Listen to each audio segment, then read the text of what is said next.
Welcome to Cole's Mad Creations, where I share my projects and ideas with you.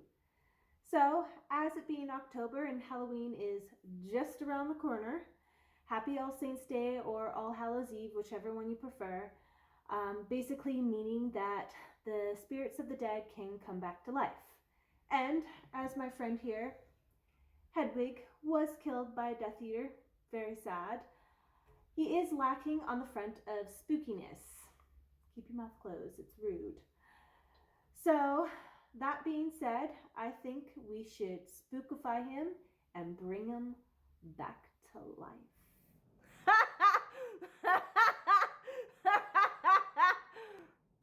Let's do this. Yeah, that's a terrifying laugh.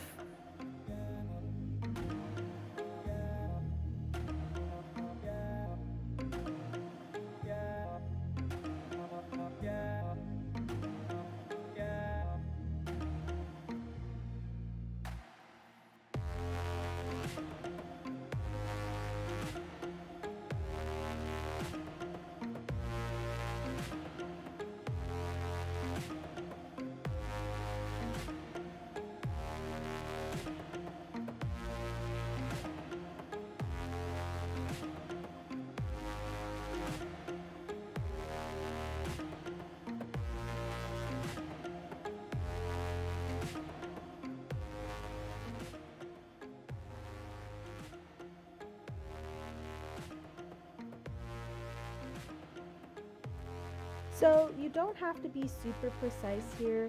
Keep in mind that Hedwig was hit by the killing curse and probably fell about 10,000 feet. So he's bound to have some broken bones or chips taken out of him.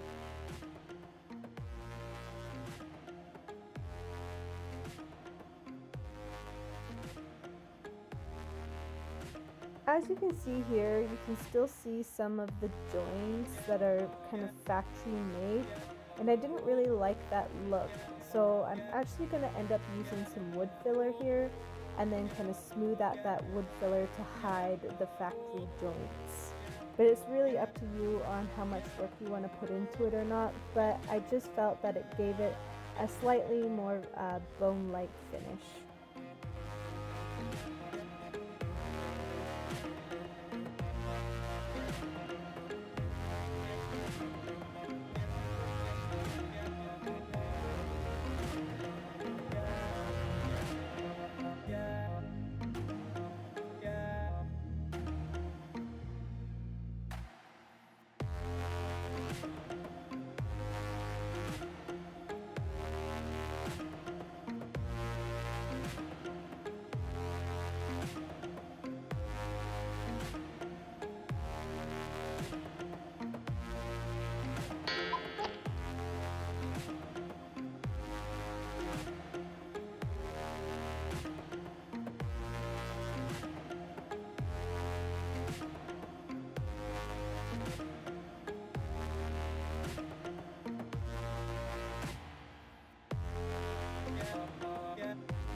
Now, I'm not a professional painter by any means, but when I was playing around with the paints, I did find that when I watered down the paint first and applied it to the skull, it gave it that undertone of shadow and that touch of spookiness without giving it a veiny streak feel.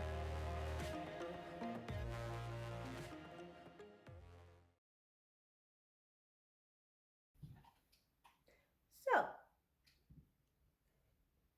Hedwig is spookier, but I think we can really step it up a notch.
Baby Hedwig is finally complete.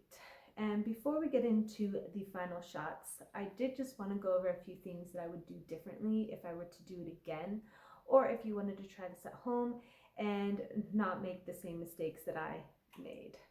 So that being said, number one, do your wood filler first before you do your base coat. And the reason why I did it the way that I did it was that I was actually hoping that the paint would be thick enough to fill in all the crevices, which it wasn't. So to save yourself some time, do your wood filler first and then do your base coat and then do all your layers and shading and all of that kind of thing, and you'll be good to go. Number two, the LEDs. Now, this was a real struggle, and even though I had freakishly long fingers like E.T., I still had a really hard time accessing the back of the eyes through the mouth. So I would probably suggest on doing an access panel in the back of the head, allowing direct access to the back of the eyes. So, like, subscribe, hit that notification bell down below so that way you'll be notified when I upload my next video. And I'll also link down in the description box below of my Instagram channel. And I also have one more surprise. This was actually a dollar store challenge. I got everything from the dollar store except the LEDs, and you don't have to do the LEDs if you don't want to. I just kind of Frankensteined it a little bit more. So that being said, let's roll the final shot.